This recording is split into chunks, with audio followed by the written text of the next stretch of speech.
high level committee recommendations on one nation, one election, on simultaneous elections, that those recommendations have been accepted today by the Union Cabinet. आज union cabinet में माननीय प्रधानमंत्री श्री नरेंद्र मोदी जी ने NDA की सरकार ने one nation one election में जो हाई लेवल कमिटी की रिकमेंडेशंस थी उसको एक्सेप्ट किया है. And as you are aware 1951 से 1967 तक इलेक्शन साइमल्टेनियसली होते थे. उसके बाद में 1999 में लॉ कमीशन ने अपनी 170th रिपोर्ट में रिकमेंड किया था कि one election to Lok Sabha and all legislative assemblies in 5 years होना चाहिए, जिससे कि देश में डेवलपमेंट चलता रहे. जो बहुत सारा खर्चा होता है इलेक्शंस के कारण वो ना हो. बहुत सारा लॉ एंड ऑर्डर और क्रिमिनल जस्टिस सिस्टम जो बाधित हो जाता है because policeman are totally deployed in maintaining the election law and order, वो सब जो बड़ा एक मिशन बहुत बड़ा एक डिसरप्शन रहता है वो ना हो. और एक तरीके से जो आज का यूथ है और आज का जो भारत है जिसकी एक एस्पिरेशन है कि डेवलपमेंट तेजी से हो, चाहे इंफ्रास्ट्रक्चर का हो, चाहे एजुकेशन का हो, हेल्थ केयर का हो, चाहे एम्प्लॉयमेंट अपॉर्चुनिटीज़ का हो, चाहे मैन्युफैक्चरिंग का हो, उसमें इलेक्शन के प्रोसेस से बार बार जो बीच में एक तरीके से उन सब को एक स्मूथ तरीके से डेवलपमेंट चलता रहे.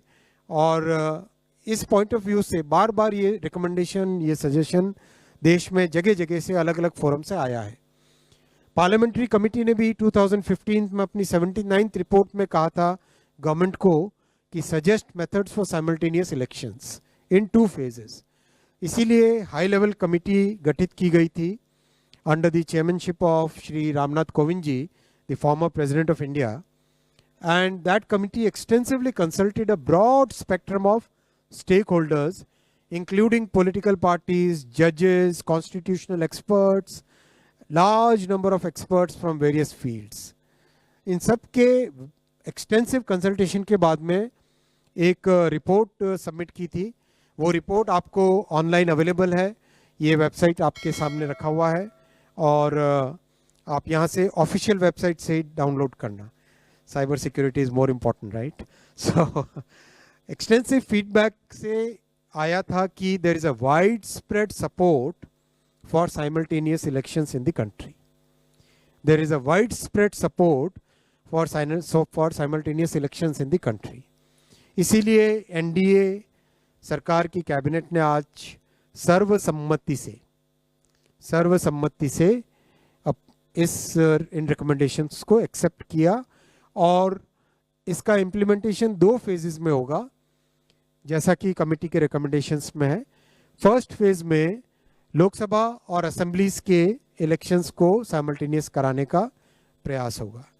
और उसके सेकेंड फेज में लोकल बॉडी इलेक्शन से जो है ग्राम पंचायत, जिला पंचायत, ब्लॉक में पंचायत समिति और जितने भी अर्बन लोकल बॉडीज़ हैं, चाहे म्यूनिसिपैलिटीज़ हो, चाहे म्यूनिसिपल कमिटीज़ हो, चाहे म्यूनिसिपल कॉरपोरेशन हो, उन सब के लोकल बॉडी इलेक्शंस को with in 100 days of general elections में करवाना, जिससे कि एक बार में सारे इलेक्शन का प्रोसेस कंप्लीट हो और फिर 5 साल तक सब के सब मेहनत करके देश के निर्माण में लगे. अब इस पे जो कमेटी के रिकमेंडेशंस हैं उनको पूरे देश भर में डिस्कशन किया जाएगा वेरियस फोरम्स में. वेदर इट इज़ आप सबका भी स्वागत है, आप सब भी इसके डिस्कशन में हिस्सेदार बने और सभी नौजवानों को, सभी जो इंडस्ट्री बॉडीज़ हैं, सभी जो दूसरे जितने भी फेडरेशंस, ग्रुप्स, हर एक तरह की जो सोशल ग्रुप्स हैं, उन सब का हम आह्वान करते हैं कि आप सभी इस पॉइंट को डिटेल में डिस्कस कीजिए, साइंटिफिक वे में डिस्कस कीजिए. कैसे वन नेशन वन इलेक्शन से इकोनॉमी को फ़ायदा होगा, कैसे लॉ एंड ऑर्डर को फ़ायदा होगा, कैसे देश की प्रगति बढ़ेगी, कैसे देश का डेवलपमेंट बढ़ेगा, कैसे ब्लैक मनी का संचार कम होगा, कैसे कितने मल्टीपल इसके जो इम्पैक्ट्स हैं उन सब के ऊपर डिस्कशन करें और एक इम्प्लीमेंटेशन ग्रुप उसके बाद में डेवलप क्रिएट किया जाएगा, जिससे जो लीगल प्रोसेसेस हैं उन प्रोसेसेस से इसको इम्प्लीमेंट करेंगे।